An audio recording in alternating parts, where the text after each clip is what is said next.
Sanibona bafethu uvane lo. So igame elandelayo Orlando Pirates iyodlala against iTS Galaxy. Sobe kuyigame ebaluleke kakhulu le for amabhakane abafethu. Njengoba beyodlala nje against iTS Galaxy okuyi-team edlala ngempela. Kule season ngibona iTS Galaxy ehluke ngempela indlela abadlala ngakhona. Indlela abayimisela ngakhona bayafuna ngempela ukuchallenge the big teams akhona ku-Betway Premiership and bayawudinga lo 3 points against Orlando Pirates. Naye Orlando Pirates iyawudinga u3 points isuke lapha ku number 8 because Orlando Pirates inawo ama games in hand. Kodwa ukuba nama games in hand akusho ukuthi lawo ma games uzowawina ngempela. So kumele bawawina ama games ukuze bafike lapha ku number 1. Akukho yolula bafethu kuyaphezulu udlula nje emthimini ebuningi. So kumele benze sure ukuthi bayalwa each and every step of the way ukuze bafike on top. Orlando Pirates will take on iTS Galaxy nayi lineup nengayishama yasengithola ithuba. Na ungangitshela ama comments eyakho i lineup. Ungayixeke yami, ungitshele nje wena uthi eyakho ungayibeka kanjani bafethu. Eyami ke le ungangitshela wena kuma comments. Uvane lo bafethu. Ngiyangazi ke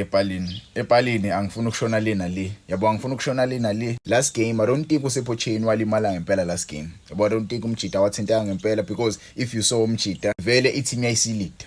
I-team yayisilida kakhulu wabona ukuthi vele sesi up ngo5 goals already. Yabo sesiwina ngo5 goals already. Awuthi ngilale phansi ngishintshe ngifake bani uButhelezi. Unike uButhelezi igame time. So I don't think umjida ulimele ngaleyo ndlela. So mina ngamqalisa kule game le against iTS Galaxy okuyigame ebaluleke kakhulu. Kodwa ke melimele ngempela ke uSipho uButhelezi na ngayithola abafethu ithuba. I saw him playing against iLoyal FC. He was decent. Yabo he didn't make silly mistakes at the back. He was decent umjida kuyikona ukuthi sometimes ibhola enyaweni kuyena likho. Yabo yonke ebuye ingikhale ngayo kuye uButhelezi. But ke let's hope uma elithola ithuba against iTS Galaxy against this former team uzokwazi ukuthi excel. But ke uma uSipho right mina ngamqalisa any day any month goalkeeper of the season. Sibuyele kuma center backs. Ma center backs bafethu angifuni ulo ngiyalina le. Last game akadlala ngombokazi he was being rested. Umjida bafethu usedlala ama games amaningi kakhulu. So ubedinga nje irest leyo encane. So kwi game leso idlala ke iTS Galaxy ngambuyisa umjida azodlala beno Lebo Siyema. uLebo Siyema bafethu i-team abeyidlalela vele le iTS Galaxy. Former team I'm sure uzofuna excel against ama previous owners wakhe. Uzofuna nje ukuexcela ngempela akhombisa ngempela ukuthi umdlali yabo. Le combination yabo bajida kuba2 ingidlalela kamnandi ngisebenzela kamnandi. So far I haven't seen any of them make a mistake since baqala ukudlala ndawonye. I haven't seen any of them beshaya ama mistake. It's highly unlike ubona bajida kuba2 beshaya ama mistake. So ubona kuba2 emuva ngiyabathemba kakhulu. Le partnership le isawusisa phambili kakhulu. I saw Lebo Siyema playing with uSibisi last game and I was very impressed. I was very impressed ukuthi lo mjida lo kahle vele uyiquality. Akatatazele emuva uyakwazi ukuhamba ayosiza i-right back umiphushile avale leso sikhala leso. Same as umbokazi uyakwazi ukuphusha uma uDion Hotto engekho angene ngala. Mase kuthi uSipho akhuphuke baye bathathu kanje. Kuba uSipho la esenta kuba uSiyema ngala mase kuba umbokazi ngala. Yabo baye bathathu kanje badlala ibhola enyaweni. I like that. Yabo I like that. I like communication between ama center backs wakhe uSipho imnandi kakhulu le season so far. Mase kuthi ama wing backs angifuna ngishona lena le kumele siqhubeke with isequence ama wing backs esinayo. Undaba udlale kahle kakhulu last game. The boy really played well last game, but against iTS Galaxy I think we need umdlalo njengo Dion Hotto.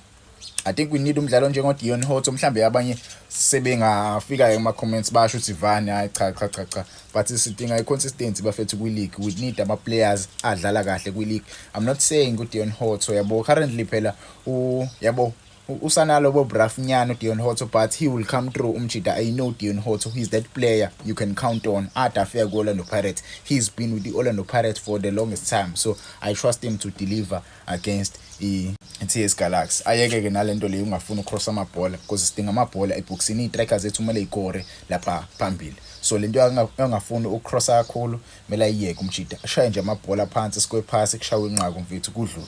Same as uLebito bafethu ngamqalisa kule game le. Last game akaqalanga uLebito oqala uSibelebele. He played very good uSibelebele as a right wing back. He played very good.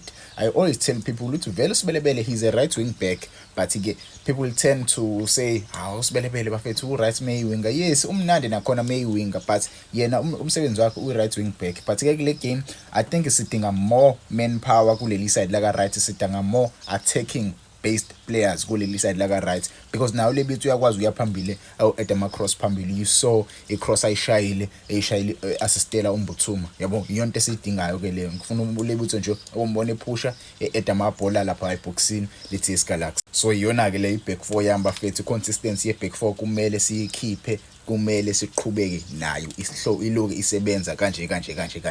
Mase kuthi lapha esiswini number 6 wami Sihle Nduli ungangitshela wena number 6 wakho ongamdlalisa, siyodlala with i-team ene midfield ene experience, siyodlala ne-team enabadlali abalazi ibhola esiswini, abadlali abaqinile esiswini. Akumele siyizele ngobuso iTS Galaxy, yabo lento yokuzela ama-team ngobuso iyona eyaye isibulale. Mina angifuni ukuzela noma iyiphi team kwi-Betway Premiership, ngizwe kahle kwi-Betway Premiership ngiyezwa kuma-prelims, nga-understanda kuma-prelims, but kwi-Betway Premiership akumele siwazele ngobuso ama-team amaningi, because njengoba bezodlala ne-Orlando Pirates they know they want to excel. So lapha esiswini kumele senze sure ukuthi sifaka abadlali abayokhahlela ngempela. Sihle Nduli is one of those players abakwaziyo ukumaka, he's one of those players abakwaziyo ukudlala ibhola phansi, abakwaziyo ukuphasa, yabo. I seen a lot of fans criticizing uSihle Nduli, which is something I don't like, yabo. Each and every player uba ne-phase yakhe. Umjida udlala kahle for me, angazi noma mhlawumbe ngiblinding, but awekho ama-mistake esengambona ewenza, mina ewenza. The only game lapho khona engabona kahle ukuthi uSihle Nduli adlale kahle ngosikhathi kukhona uTito Maswanganye, kuba uyena mase kuba uMbatha, yabo. Abameshi abadlali kahle, udlala kahle lo mjida mekhona uMbatha, uSihle Nduli, uSipho Mbule njalo udlala kahle mekhona uMbatha benoSipho Mbule, badlala kahle ke labo bathathu. Kanti makuzofaka umunye umdlali connect nalowo mdlali, ngiyibona i-combination yakhe benoSipho Mbule, perfect, 10 out of 10. Bayakwazi ukuconnecta laba bajida bobo-2, yabo. So mina ngamdlalisa as number 6 kule game esoyidlala against iTS Galaxy, but ke wena wangitshela ukuthi ungaqalisa ba, mase kuthi phambi kwakhe lumjida lo obvious bese ngibabalile abajida bobo-2, uSipho Mbule bafethu benotalent Mbatha, bobo-2 ngingabaqalisa mina. Some would say ngaqalisa uDansini, some would say ngaqalisa uNemtajela, but those players bafethu nabo bayidinga i-game time, but currently we need ama players athi kuba ukuqina nyanga, yabo, athi ukuqina nje kancane. Maybe you can make your case about uSipho Mbule, maybe umqalise mhlawumbe bench, I don't know, but ke ungangitshela wona ama-comments. Mina I would start uSipho Mbule. Sipho Mbule is that player we need, is that player onaleyo flair, yabo. He's that player mfethu you need in the midfield you-Orlando Pirates. Currently thina sinabadlali abakanjena ke, injini yethu ke ikanje. Angithanda ukuthi injini sishintshe kakhulu, for me iyona injini esebenzayo le ku-Orlando Pirates, but ke wena ungangitshela eyakho injini engakusebenzela kule game iTS Galaxy. Mase siza kuma-wingers, asidingi nje ucomplicate izinto, right winger I'll start uSibelebele, put uMoremi ebhenchini, that's a super sub right there. Tshepa Moremi is a super sub.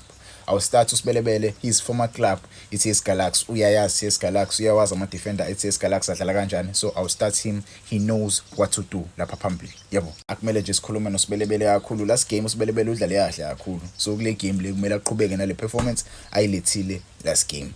Left wing abafethu nakhona, you don't need to speak a lot. Uswina Police, he know that position, he plays as left wing. Currently uMfukenge akekho bafethu, umjida ngathi wathinteka, so it's highly unlikely to see uMfukenge edlala, but again let's hope umjida uzokwazi usashesha lulame simbone. But again the reason why ngambeyanga last because last game umjida akadlalanga, kuthiwa kube ne-knee injury, wathinteka kancane.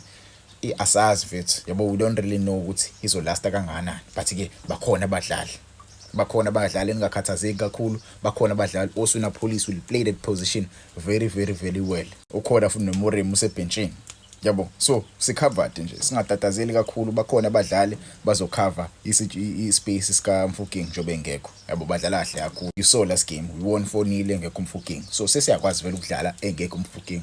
Mase kuthi up front ke bafethu I was undecided ukuthi ngizoqalisa ba, ingabe ngizoqalisa uMakgopa, ingabe ngizoqalisa uMabasa, but I looked at the way we played the last game.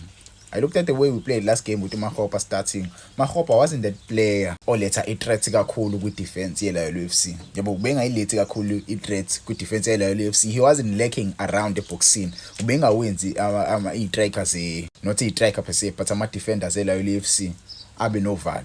But you saw sengena uMbuthuma ubengena eboxini, yabo, adudule abe khona kungena ama-cross akhahlele. So we need a striker sizodlala ebhokisini nabadlali abazokwazi umphasela. So iyona line up yami le, ungangitshela wena yakhe line up ithini, ungangixeki ngitshele yakho nje.